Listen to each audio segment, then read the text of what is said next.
Allah says in the Quran, the famous verse which all of us know, أعوذ بالله من الشيطان الرجيم بسم الله الرحمن الرحيم وقضى ربك ألا تعبدوا إلا إياه وبالوالدين إحسانا إما يبلغن عندك الكبر أحدهما أو كلاهما فلا تقل لهما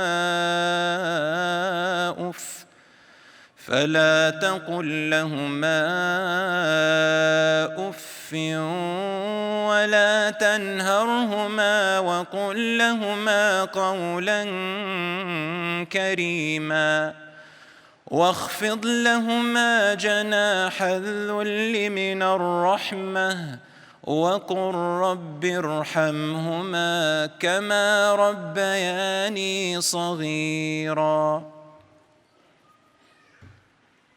Allah says in Surah Al-Isra, Surah number 17, verse 23, Your Lord has decreed, do not worship any but Him.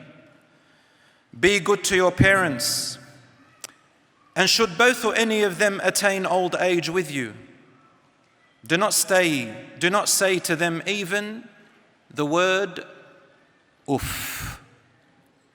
Neither speak to them rudely, but speak to them with respect.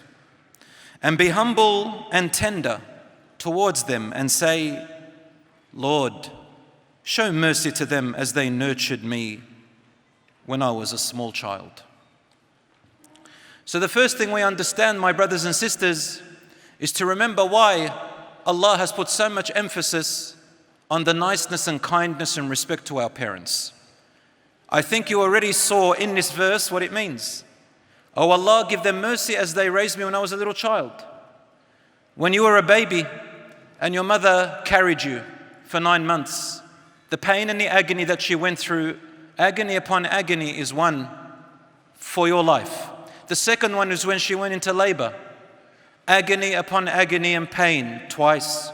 And then she had to breastfeed you and heal from her labor.